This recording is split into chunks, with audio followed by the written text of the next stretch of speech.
If you want a tour of all my setting powders, pressed and loose, then stick around.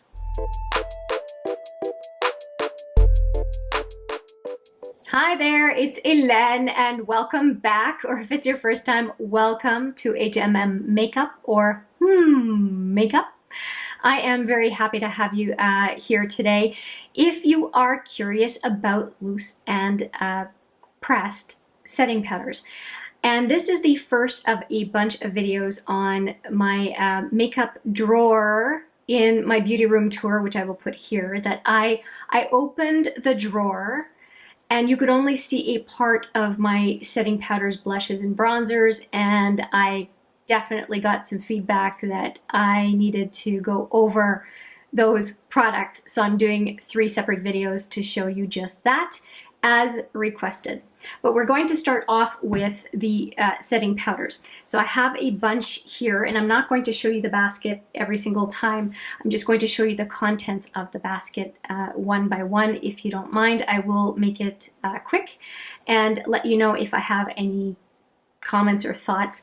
I do think I'm one of those people who thinks that setting powders are just kind of setting powders, and I don't have a huge many thoughts on them. It's either I'm okay with them or I'm meh about them, and that's pretty much it. The only thing that is not in the basket anymore is a Fit Me loose powder that I had, that I finished. I panned it, so obviously I liked it enough to pan it, but the what Fit Me powders I have now are pressed, and I'm actually starting to think that I prefer pressed powders because I have more control over how much I'm applying. That's probably the only thing in general that I would say that pressed powders seem to be more of a preference for me. And I will start with one in particular because it is a delicate product because I've repressed it. And so other than that, they are in no particular order. So here we go. The one I'm talking about that is a little bit sensitive is this after all-nighter pressed finishing powder, and you will see it has cracks in it again. It's a powder that I have repressed. I was lucky to be able to save most of it, and it is a powder that I received in a PR kit from Urban Decay. I'll put that video right there. I like it. I think it works well, and it's one I probably reach more often because it's kind of out in the open in my everyday makeup drawer, and so I just tend to reach for it as opposed to having to dig through a basket like this one. So yeah, I like it. I will probably pan this one, and with that I just put it back into the drawer where it is safe. By the way, this is only the baskets. I'm not going over any powder products that are in palette form. I will have a separate video showing all of my face palette products. I've done a 4-part series on my, I was gonna say nail polish, haha, on my eyeshadow palettes, and so you can see that 4-part series, and I will have another one just covering face palettes. Okay, I'm stalling or something. Let's get back to powders. Let's just take care of these as a finishing powder. I have some from e.l.f. that I think that's discontinued. I don't think they make it anymore. I actually have a set of 2 orders in the one container, and they are kind of color deflecting beads. So they're a nice finishing powder because they have a blurring effect apparently on the skin, and this is the Guerlain version, the Météorites from Guerlain. And I do notice that there is a bit of a white cast with the e.l.f. Beads, and this is the Meteorite. But for the price difference, I have no problem suggesting the e.l.f. beads, and I have definitely been using them. I'm going to start using a bunch of e.l.f. products again, and we'll have more to say about the comparison between it and the Guerlain. The Guerlain are scented, the e.l.f. ones are not, and again the e.l.f. beads are a little bit more chalky, so I think it would depend on your skin tone as far as whether the chalkiness would be an issue or not. Okay, so that is my thoughts on those 2. Was this worth the 77 Canadian I paid for it? Absolutely not. But I love the container. It's the only thing apart from Mon Guerlain perfume, which is one of my favorite perfumes that I have from Guerlain. I'm fine with that. I thought about this for a really long time, and that's why I ended up getting it. That's it. It's just neat, different, and it's always back here with my perfumes, and I love the container. It brings me joy every day, so to me it was a good purchase. You can also get those powders in pressed form, by the way. I thought I should mention that. Now for another interesting powder type product, the Peach Perfect setting powder from Too Faced is lovely. It really is. It's called the Mattifying Loose Setting Powder. It has a fragrance, I will say that, but I don't find it off-putting. It does have a cover as well for the sifter, which I do appreciate. Hopefully you can see that. It's a very nice powder. I consider it a treat when I use it. I don't use it every day, but I really do enjoy it and would recommend it as long as you like scented products. I think it does a great job, and it's slightly on the peachy side. There's a little bit of color to it, which I like. Now for two products that I have not used yet. There is this Cover FX powder in light called the Illuminating Setting Powder, and I have been just sheepish about using it, but I will. And here it is. When I try a new product, I really want to pay attention to it, and I just have not been in the mood to test another setting powder, so this one has been waiting in the wings. It was basically kind of getting removed from the Sephora site, and I got it for a really great price, and that's why I purchased it, not because I need another setting powder, but I do like Cover FX as a brand, and I do want to support them, so I wanted to try this powder. So I have no opinion on this one at this time. Same goes for this powder, which is a Becca powder. It is called the Soft Light Blurring Powder in Golden Hour.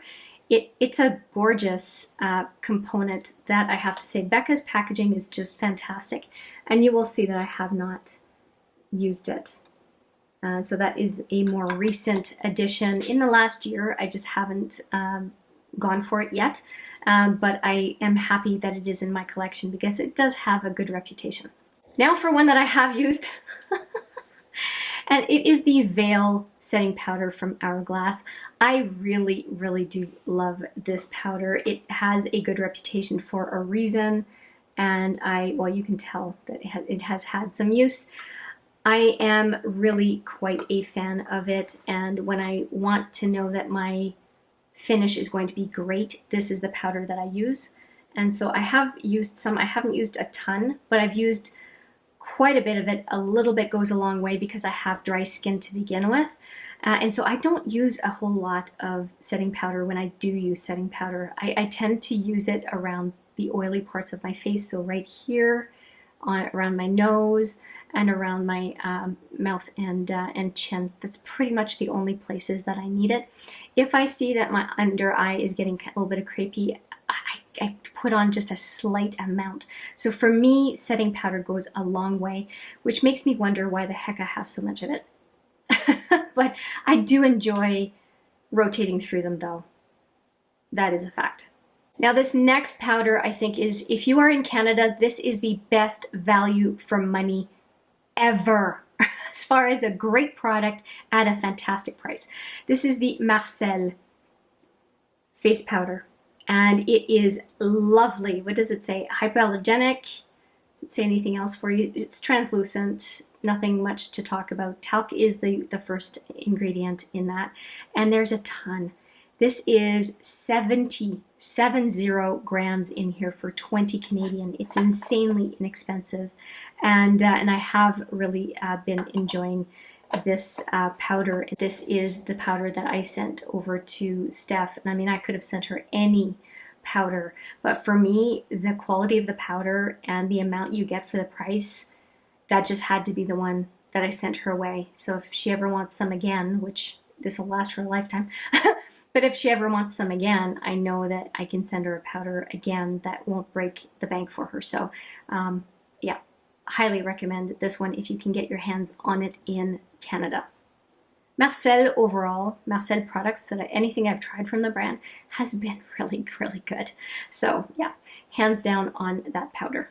Now for a product that I've used a lot, mostly because I keep getting these deluxe samples. This is the Tarte Smooth Operator. It is a white powder, and it looks like this. Makes me think a lot of the Makeup Forever pressed setting powder, and I think it works fine. I don't have strong opinions either way on this powder. If I get it as a deluxe sample in the future, I will say yes please and be quite happy with it. That's pretty much all I have to say about that this powder. Speaking of deluxe samples, I have 3 more to talk about. I do have this Cover FX powder. I really like it. It is translucent light. Okay, and this is about 1 gram. I have had a number of these. I've had a bunch of these. I've had so many. I've given some to Steph, and they are so fantastic for being out and about.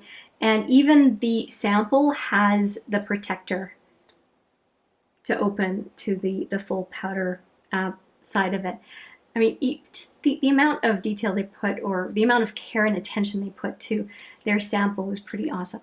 So yes, this is the one that I reach for. This one and this one right now from KVD Vegan Beauty. I've used quite a bit of that one, and it is translucent. This is 1.4 grams. I've been using the Locket powder a lot in the last number of months, and it's still, I still have about half of what's in the container. I'm not sure exactly how full it was when it started. I thought it was pretty full. But yeah, I do enjoy the KVD Locket powder. I have no problem with it. I use it mostly to set my under eye, and I like it. And I ended up being able to nab another sample, and I did. I grabbed another one. Now this setting powder from Becca, this is 1.5 grams. This was a sample, and it has not been opened yet. You will see it right there. It's still sealed. And the one, I cannot talk about this one at this point, but I can talk about another one that I finished from Becca, and I have the empty container, so let me get that. And it is this one, and this one is the Hydra Mist powder, and I really, really, really, really loved the Hydra Mist powder. It comes in this kind of a sifter package with the silver top to it, and I've said it already, I won't say it again. It's a fantastic product in my opinion. I heard it doesn't last very long, so that is why I'm sheepish to get it again, but at least in the mini, the Hydra Mist was fantastic, and it's on my short list. If I need any other powder, I would get that one again. So yeah, this one from Becca, great. This one I am hoping that I will like as much, but again, I haven't tried it yet. One setting powder that was new to me last year is this Nude by Nature, and I thought it did a fine job. It's just slightly tinted, but it does what it needs to do, which is it sets my foundation and does not make a mess. And this one is called Translucent Loose Finishing Powder. So the basic description we see on almost every one of these loose setting powders. Would I get the full size from Nude by Nature? Sure. I would evaluate it though against Marcel before deciding that it would trump that brand, because Marcel is it's pretty awesome. It's just pretty awesome. Now another powder, if you are price sensitive, I've mentioned Marcel, but I will also mention this one from Joe Fresh. So Joe Fresh, this was 6 grams, so it's a very manageable small amount. That in and of itself does not break the bank. I have used a lot of this, and it's nice that it comes with a mirror. I have used a lot of this, and it has that protector here. And this is what the powder looks like. I had zero issue with this powder, and it is so cheap. If you can still find Joe Fresh in your neck of the woods, I would recommend this powder, and I did say that when I was using this powder in Joe Fresh videos. I was delighted by how this this performed. and it doesn't say, it says New York, but oh, it's made in Taiwan, if you are curious where it comes from.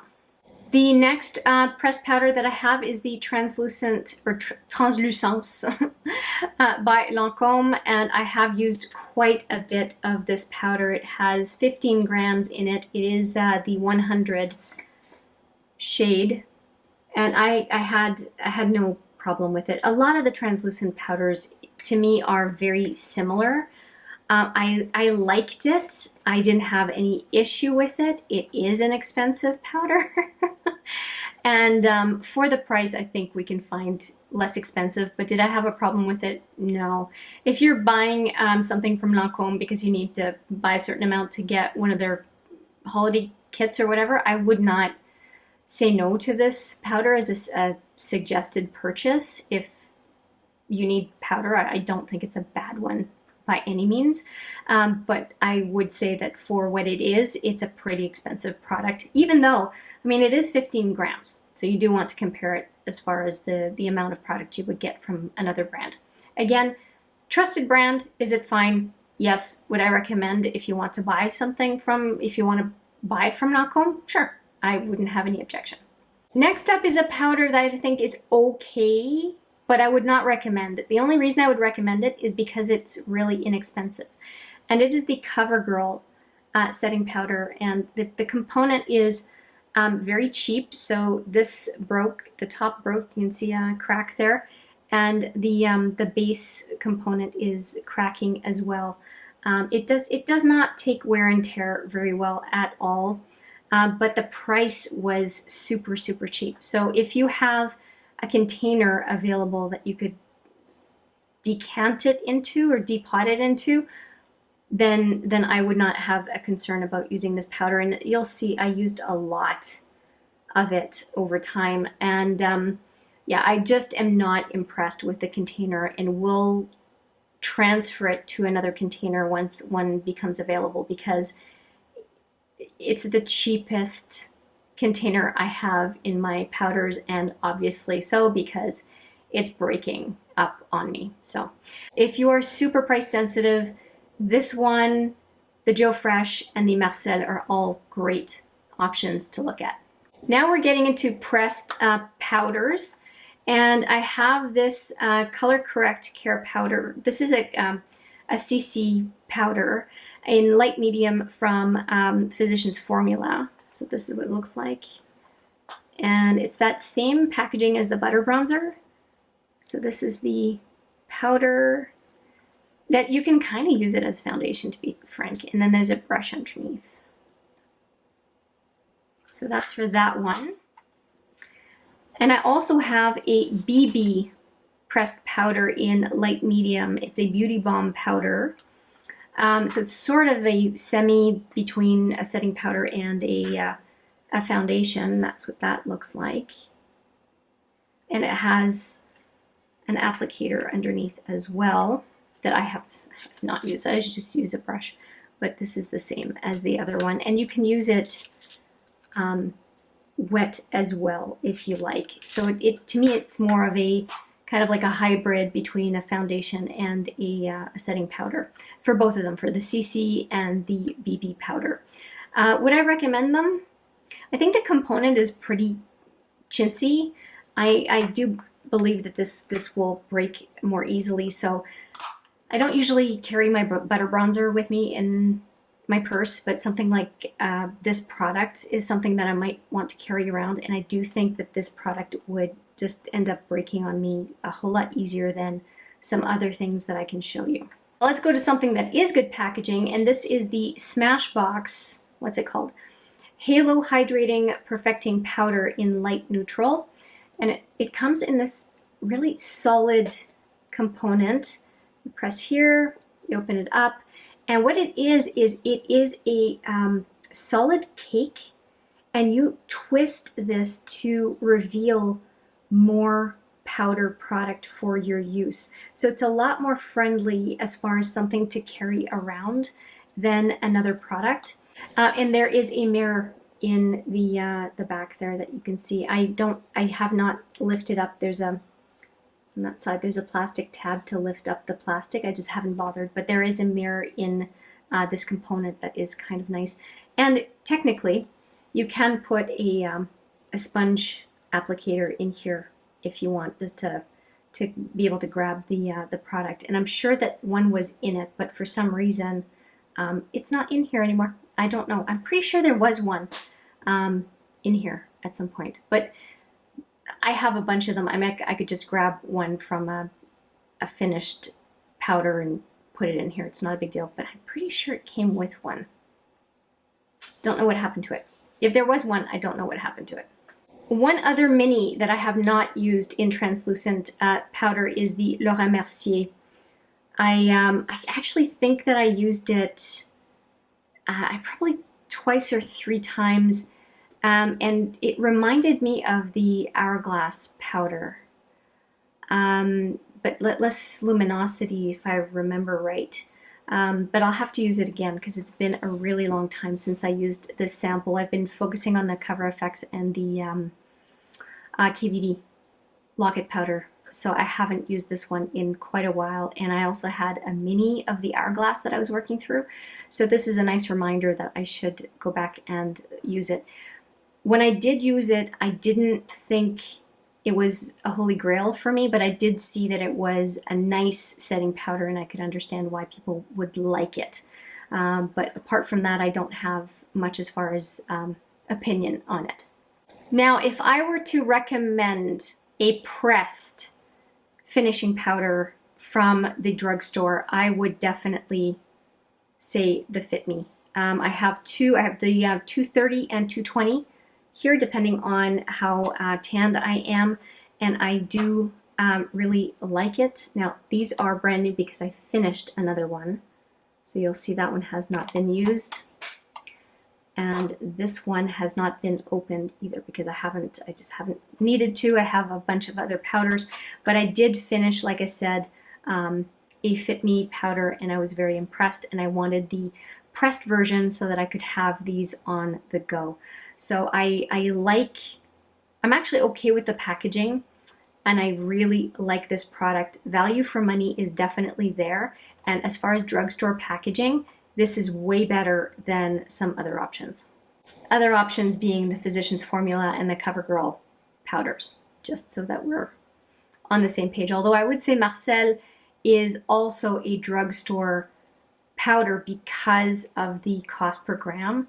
Marcel is very affordable. If you'll remember, this is the one. And the cover, the plastic cover on Marcel is a better cover than the Covergirl cover for powders. How many times can I say cover in 1 minute? Seriously. Okay, we're almost there, and some of the following are kind of more foundations than powders, but they are in the same grouping for me. So let me show you the last few items. This one is it's a dual finish from Lancome, and I used it for years as a powder foundation, and so that's how I'm kind of going to say that I use it. And this is great for travel, so it's just a cake pan width, and you'll see that I just use it this as the applicator, and it has a very generous mirror. If I am going to be on the go, this is my default, and that's why it's all scratched up, because I do throw it in my purse and I know I can do touch-ups during the day. And because I don't have a ton of discoloration on my face, especially now that I'm using rapid tone repair, for example, to get rid of dark spots on my face, I can get away with a product like this without worrying about coverage.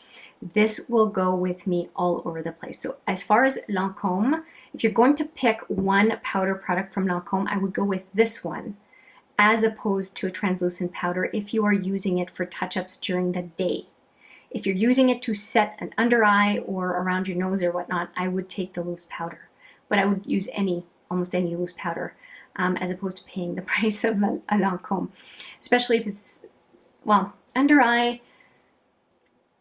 I do like more the finely milled stuff, like the Locket powder I really quite like for under eye and around the nose, but I would just not buy the Lancome Translucent just because I think it's overpriced for what it is. Anyway, but this, I think the dual finish is fantastic. It's a great product. Finished one, bought a second one. That says something. So moving along. Oh, and if you want to know, I'm in Buff 220 Buff 2. That's what I buy. Another one that I've had for about a year now is this Flawless Finish Light 02 from Elizabeth Arden. And I bought it in order to be eligible for the holiday set. And it's very, very much the same as the dual finish, and I do use it in the same way. I do think the compact is quite good for carrying around. I think it's very pretty as well, and in line with the Elizabeth Arden kind of aesthetic. And yeah, I put quite a dent into this one already. I don't know if it shows or not, but I've used it quite a bit, and I do like it just as much as the dual finish from Lancome. But if I have to pick between the two, I think I would go for Lancome. I think Lancome has more product too, doesn't it? Yeah, big time. Okay, so the dual finish is 19 grams. It will last you quite a while. And the Elizabeth Arden Flawless Finish is in 8.5 grams. So you have twice as much in here. More than twice as much. This would be 17 grams. If I double this, it would be 17 grams, and this one is 19. So this is more than twice as much as is in the Elizabeth Arden. And so out of the two, I would definitely grab this one. Definitely. Now another one that is a growing, it's a product that's growing on me. I bought it because it was half off and I thought, sure, what the heck. And it is called a Compact Powder Foundation. You can use it as foundation, you can use it for touch-ups, and it's 9.5 grams. And it does come with a sponge, so you can use it as a dry applicator or wet. And this is the product pan right there, and it is in light. Now this one I have used the least of everything else. There was a V imprint, and I think you can almost not see it. You might still be able to see part of it, but I've used quite a bit of the product for the imprint to be almost gone. I thought it was fine. I do like, by the way, the size of the mirror. It's the full size of this compact, so I think that it's nice for on the go because you can use it for touching up with other makeup products. And yeah, I got it, like I said, for half price, so it was a no-brainer to try, and I did like it. If I were to choose between Vichy and the Lancome Dual Finish, though, I would still go for Lancome. I like the component better. It's tried and true as far as I'm concerned as a finishing powder or touch-up powder. But overall, all of the cake type powders that I've tried so far that I've reviewed with you today, I don't think any of them are bad. I just have a preference for the Lancome component, the amount of product that's in it, and its dependability for me over the years. So that would be how I'm evaluating the Lancome product.